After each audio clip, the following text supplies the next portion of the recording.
Hey folks, so this is the first episode of Shadowrun Dragonfall, which is a awesome CRPG by Harebrained Schemes that I wanted to play. I've always really liked the Shadowrun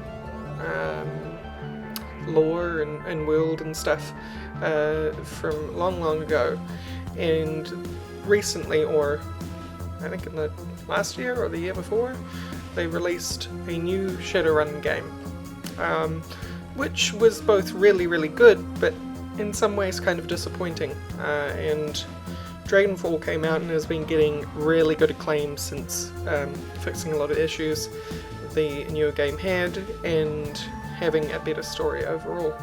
So I want to go into this sort of blind. I played the first couple of minutes and then decided, no, I want to record this. So we're going to start a new game. And we do want to play Dragonfall Director's Cut, thank you. And we'll play on normal, because I'm not that amazing at the game. The game's actually pretty hard anyway. And I am female. And really like trolls. So let's go through the races anyway, since I already know I'm going to be a troll, but let's go through them. So humans, so this is Earth, right? Like Earth in the future in a cyberpunk world, but also magic has come back to the world. And by come back, I mean this is a world that assumes that magic once existed long ago, and it had reawakened in 2012, as it says in the description for humans.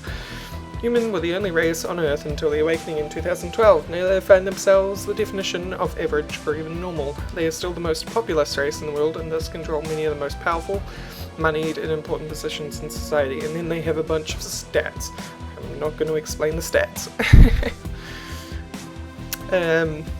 Elves. Many people, especially other metahuman races, see elves as the most fortunate metahumans. They are more attractive and socially acceptable than the other metahumans. So metahumans are anything that's not human but sentient and willful. Elves are taller than humans but have more slender build. Their hair is usually thicker, longer and more luxurious than the average, and their ears come to a point. I'm sure you all know what an elf is. Dwarves are the shortest of the metahuman races to compensate. Their torsos and shoulders are wider than their size would indicate, thus their strength is equal and sometimes greater than the larger races. The side effect of their metahuman nature is increased resistance to pathogens and magic attacks from within. Orc. Orcs are the fastest breeding race and now second only to humans in world population. Their size leads to an intimidating silhouette and a body that can take more physical damage than the average. Orcs have pointed ears and intimidating teeth and tusks. And my favourite, trolls are the largest metahuman race. Heavy prejudice against them has led people to assume trolls have lowered intelligence, but in reality there is no proof to this. Trolls have pointed ears, intimidating teeth, or tusks, and many have horn-like growths that other metahumans do not manifest. So, these are the classes that you can be. There's Street Samurai, which is basically just your commando type character. They use weapons primarily. Their focus is in the use of weapons. Mage specialise in the casting of spells, so they have offensive spells and things. They're very focused on direct interaction from your character to your enemies. Deckers. Deckers are awesome in that they have a very special and unique part of the game where they can jack into systems or like enter a matrix type world in certain parts of a map, and then they fight through that to acquire information and to open doors and turn off cameras and that sort of thing. It's all really cool. Shaman, they can summon elementals, and they're kind of like the mage, but they're more focused around buffing themselves and others and focusing on controlling secondary units to their own character, so like summon spirits and things like that. The rigger is similar to the shaman but is technology based. They have less like direct effect from themselves to enemies, and instead work by having robots and things do the work for them. So that's super cool. And then the physical adept, which is like a weaponless version of the street samurai and does not really focus in ranged combat. So I've already kind of decided what I'm going to be. I'm going to be a street samurai. A troll street samurai. Let's take a look at what kind of portrait we like.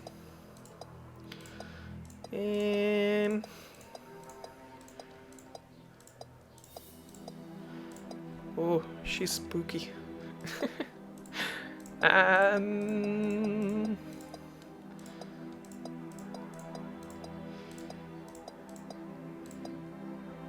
know, she's kind of like me, she just needs curly hair. Alright, cool. I like the trolls because they're tall like me. I've said it before and I'll say it again, I'm 6'2".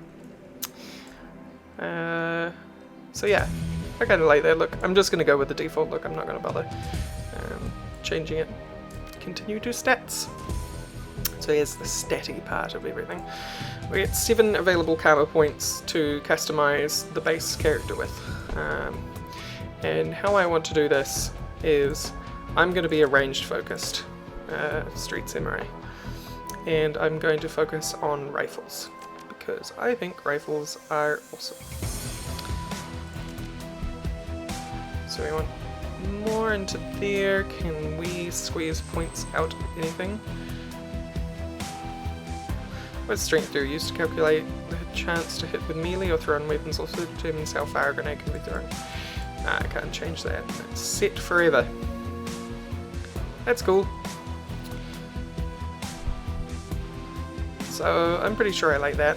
We're gonna go rifles and range combat. So we're gonna probably go into close combat further in, but we only have 1 point remaining, and I would like that to go into trolls have really good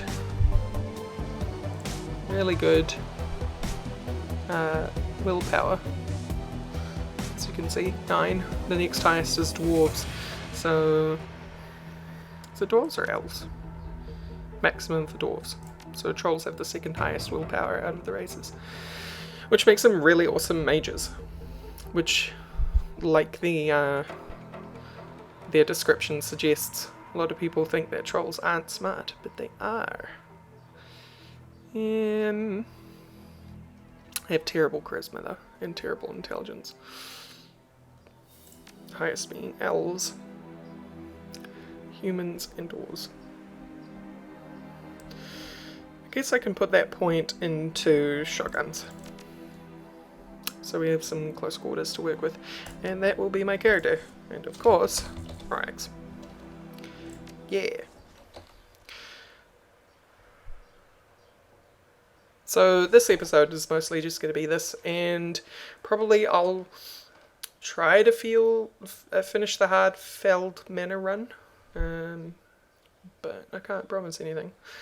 Probably do the first part of the Hardfeld Manor run, because I'm going to aim for 30 minutes as I usually do for these vids. Life was good, easy jobs, regular pay, a reliable crew, but things went south and you had to drop off the grid, put a bullet in the past and start fresh somewhere new. The promise of opportunity and anonymity draws you to the free city of Berlin, the flux state, a grand experiment in social order, corporations, corruptions, slip of the tongue. Tread carefully here, even the great dragon Lofware, who knows, only has so much sway in the constantly evolving power structure of Berlin. A perfect place for a savvy Shadowrunner to disappear and begin anew. Yeah, so just a thing. You are a Shadowrunner, which is like kind of like a criminal underground secret agent type thing. You're like a kind of sneaky agent mercenary. I'll leave you to figure out what I mean by that. And as luck would have it, home to your old partner in crime, Monica Schaffer. It's your third run with Monica and her team in the old castle Holdfast. on our east of Berlin. Perched on a hill overlooking the countryside, the job is standard smash and grab. Crack the vault, grab the data, get out in one piece. A mediocre payday, but work is work. As the team gathers for Monica's pre-run briefing, you pause to take in the surroundings. Yeah, so the game actual. Hartfield Manor, 2054, 1 hour east of Berlin. The estate grounds are silent, save for the faint whistling in the wind. Your team gathers near a side entrance to the old castle holdfast. Cloaked in darkness, the night is peaceful. You know it won't last. You know it for what it is, a pleasant illusion that will shatter at the sound of the first gunshot. Monica, listen up folks. Monica Schaefer. You ran with her back in the day, watched her get her first data jack. Now she's your team leader and a hot decker to boot. So, one cool thing about this game is it's got all its own casual language, like Drek, which is kind of like fucking. So, a fucking hot decker to boot. You'll kind of pick that up as we go. We're on a tight timetable. I want you to enter the estate, find the basement, open the data vault, extract the files, and bolt. 10 minutes, top to bottom. Trying to get home in time for worm talk, love? Dietrich, a shaman, the old man of the team. He smiles at her, his facial tattoos writhing in the moonlight. He doesn't look that old. But I think he's an elf. Monica's eyes twinkle with mischief. Maybe. How many times have I told you can't trust anything that comes out of a dragon's mouth? That shred trash will rot your brain. She grins. It's educational. Besides, this should be a milk run. Security is supposed to be light. A few automatic weapons, no armor. With a little luck, they'll never know we were here. Just like old times, eh? So these are my answers that I can give. In my experience, there's no such thing as a milk run. I'll watch your back all the same. Works for me. Let's get paid. In my experience, there's no such thing as milk run. Words of wisdom from our new edition. I agree with Rorax. Glory, razor-clawed street samurai. Her voice is cold and neutral. Her expression placid. She's scary.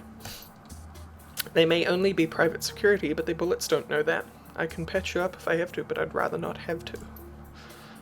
You people need to relax. We're professionals, remember? Monica raises her arm and speaks into her wrist-mounted comlink. A darkened face shimmers on the view screen. Eager, are you in position?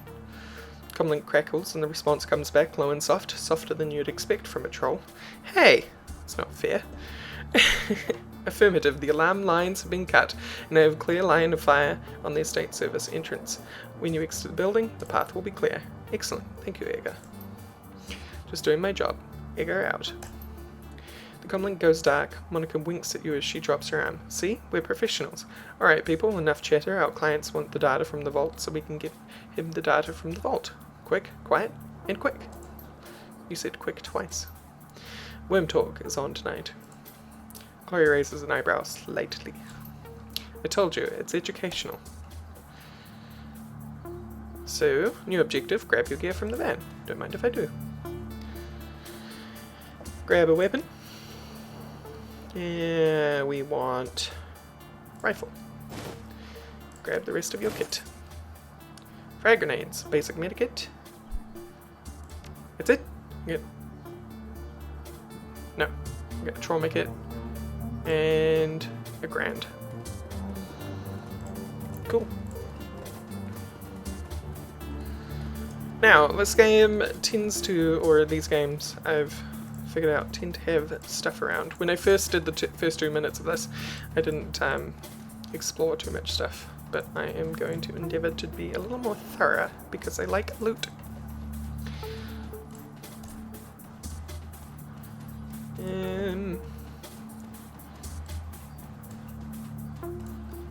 Nope. The intro mission probably doesn't have all that much extra junk in it anyway. Let's go in.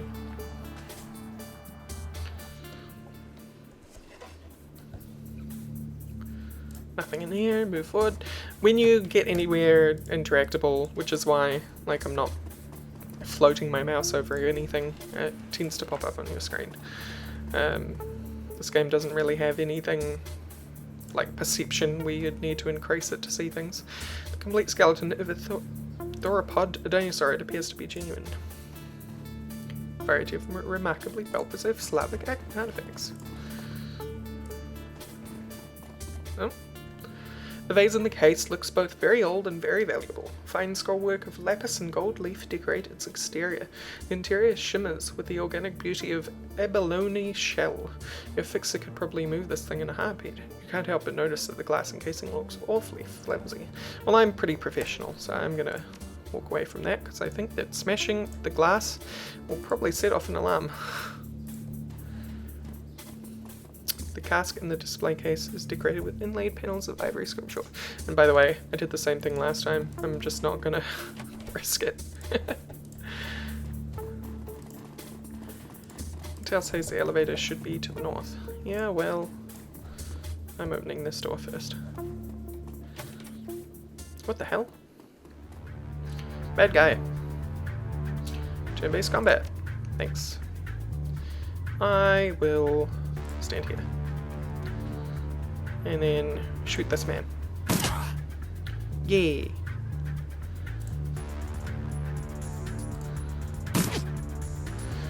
No, I'm putting my people out in the open, but I don't really have a lot of choice, and I would like to fire on him in the same round.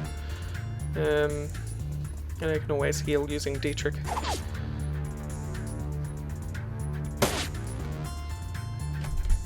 Oh. I heard a door open.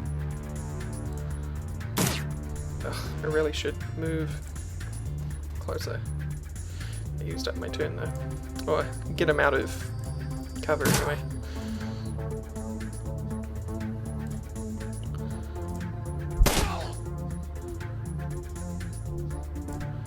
Move you back here since I heard that door open. And end. Haha!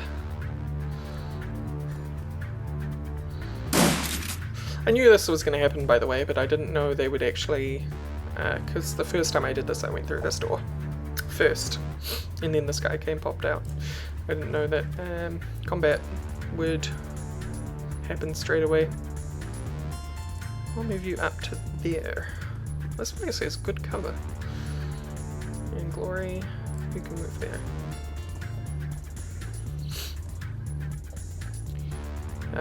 Dietrich.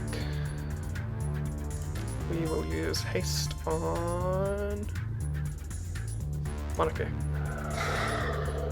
She probably has the best shot aim. 70%, I like it.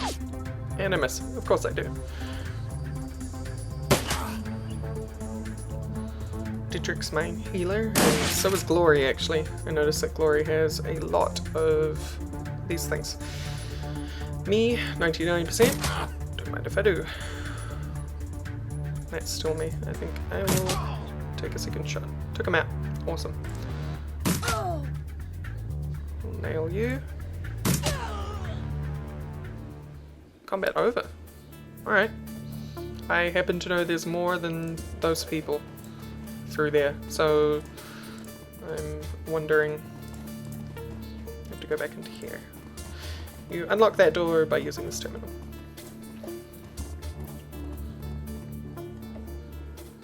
Security, yeah, I'm not a thing, so you'll get to see the Deca stuff now. And I forgot to read that little bit of flavor text. Sorry. Jack in. Select a Deca to jack in. Monica, go. So this is the interface you get before it. It's similar to like starting a mission. These are the programs she has. You can use them, like the combat system inside the Matrix is very similar, but the abilities are all different. And she has an assassin ESP, and an ESP, I can't remember what the, oh well, there it is, expert system program, is like a minion. Let's do it. So we want our assassin out.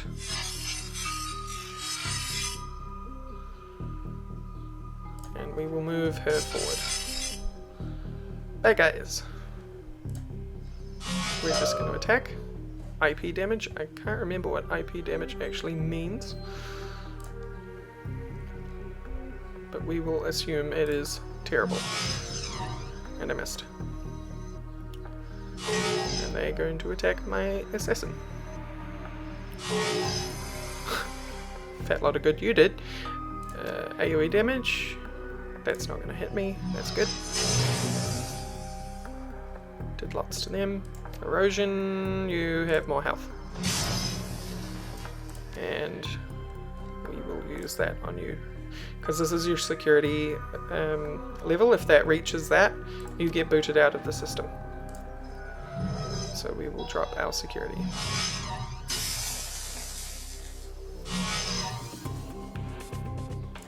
And then we will erase you. Suppression. Damage 4. Reduces... Oh, I used the heal, not the suppression. Whoops. So... we will use suppression.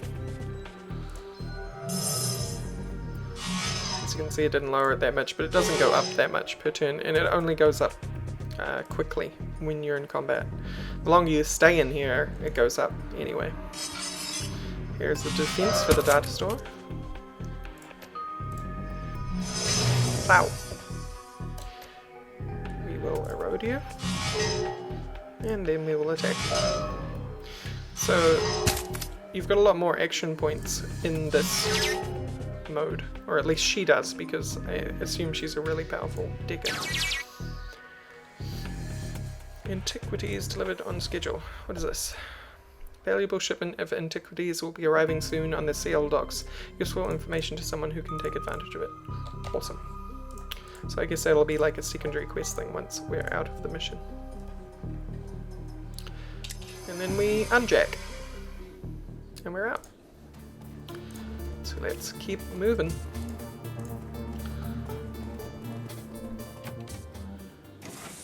Alright.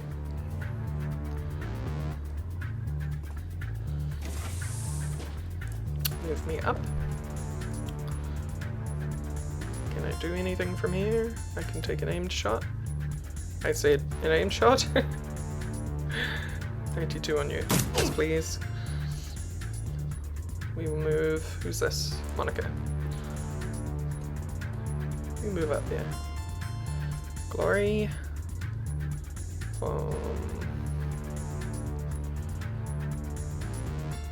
By the way, similar to if you've ever played XCOM, you have full cover and light cover, and everything around here seems to be light cover, which is the half-filled shield. We'll move Glory over there. I know she'll be open to a bunch of people, but I want to make sure. Yes, please.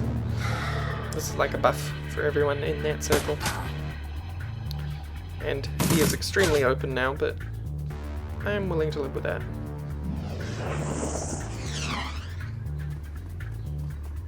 He can actually move, which is good. He doesn't have to stay there.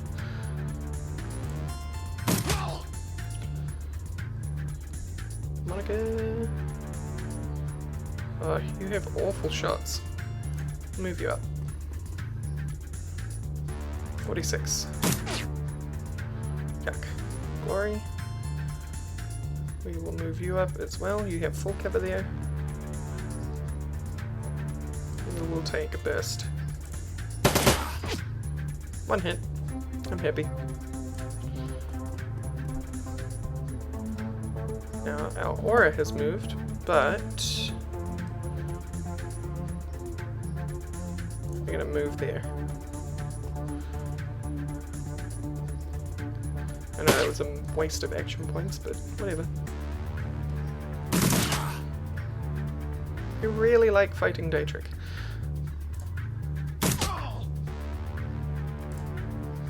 I do a ridiculous amount of damage.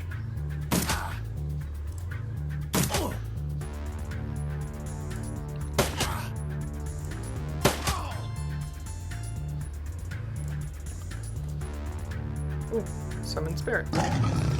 So this is the shaman thing. This is an apocalypse spirit, whatever that is. Looks like it has to do with disease. I'll move up to there.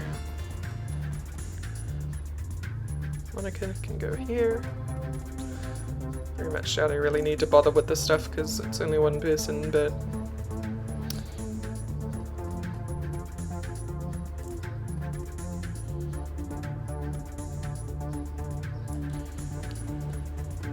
And as I thought, we weren't gonna be able to finish this, unfortunately. Oh. Finish this mission, because I'm running on 30 minutes, and we are at the halfway point. But there we go. Combat over. Now, is there anything else in this room that I might have missed the first time? Like I missed that spirit. Doesn't look like it. Alright, we'll go down to the next floor, get the first bit of little story that happens down there, and then I will wrap up this video. So far, so good. If your skirmish with the security has set off any alarms, you didn't hear them. Monica leads the rest of the team downward, into the basement of the Harfeld Manor. Your payday is waiting. The data vault lies ahead. Dietrich eyes the door and turns to Monica. That's a big freaking vault. Liebchen. Lieb. Can't remember what Lieb is. I know Hin is cute. Small cute. So, somebody is cute. Or something is cute. Beginning on the schematic. The schematic didn't have a date. Our client may have old intel. Still, our instructions were clear. The data we're looking for should be on the other side of the door. Monica combs a hand through her hair, parting it to reveal the black plastic sheath of her data jack. A quick jaunt into the matrix, a little digital hand waving, and I'll have this wide open. Be right back. Burst of static crackles through the tiny speaker on Monica's comlink. Ego still in position outside the estate. Hold on, Monica. Who's in charge while you're jacked in? Monica rolls her eyes. Dietrich fixes his stare intently on the vault door. Glory looks cold and distant, just as she always does. We've been through this before, Iga. You're not in the KSK anymore, and that chain of command nonsense doesn't fly in the shadows. We don't need rules and regulations to guide us, same principles that apply to the flux state. Please, spare me the lecture. Your politics have nothing to do with this. Best get used to it, Iga love. Look, it's a simple question. Years of experience tell me that it needs an answer. Iga's right, Monica. We should have a second in command, just in case. I agree with Dietrich. If someone needs to take charge, it'll happen. We don't have time for this, Iga. We have a job to do. I think I agree with Iga, actually. And on no one taking charge. Monica stares at you for a moment, clearly irritated. Then a twinkle appears in her eye again. She smiles at you and she speaks into her comlink. Very well, we'll do it this way. Oh, this one Iga's way. While I'm checked in, Rorax is in charge. Rorax, did I hear you right? You're putting a rookie in command? No, rookie Iga. Do you know it? I thought you were a pro Iga. Questioning orders in front of the team isn't exactly a pro move. Listen, Iga, you asked for a decision, you got one.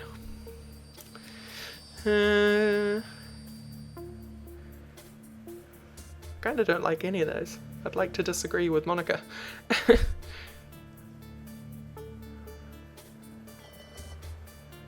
guess I'm no rookie. You heard what I said, Iga. This is ridiculous. I know that this is a joke to you, Monica, but I'm telling you. Iga. Monica tone is all business. Evidently she's heard enough. This decision made, you have your answer. Acknowledged. Oh, that's better. As long as she follows orders, she can think what she wants. Null sweat, I'll buy her a beer and talk it out after the run. I'll say it's a legitimate concern. There's a thin line between concern and insubordination. You let me know if she crosses it. Okay, enough chatter. Let's get this done. Monica turns toward the door, fingers poised on the controls of the cyberdeck, then glances back at you with a grin. See you on the other side. And she punches it, projecting her consciousness into cyberspace, fingers harmonizing with the smooth rhythmic staccato that only an expert decker can achieve.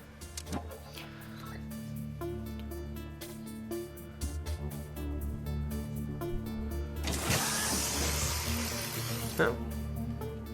Without warning, Monica's back arches violently and her head jerks back, silencing her terrible screams. Muscle spasms ripple through her face and her jaw snaps shut, sending a mist of blood spraying from between her teeth.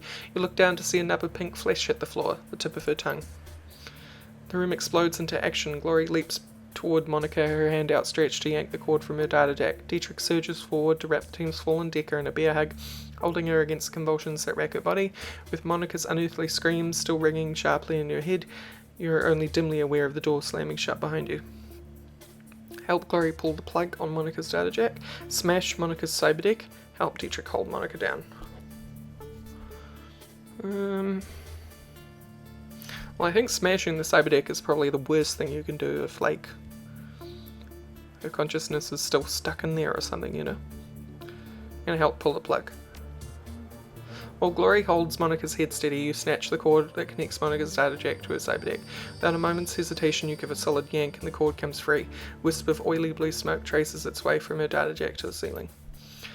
The commingling sense of charred meat and ozone fill the air. You have effects of biofeedback before, but nothing like this. Suddenly, Monica's eyes flutter open, muscle tremors continue to distort her face, and blood oozes between her lips. You see the muscles in her jaw tensing and a look of concentration in her eyes. She's struggling to speak.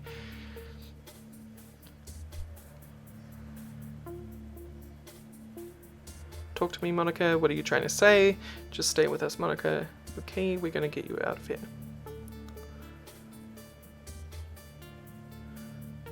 I'm gonna reassure her. Save your breath, Glory's voice strained. She's had a stroke, a bad one. She'll be dead before we're even back to the van.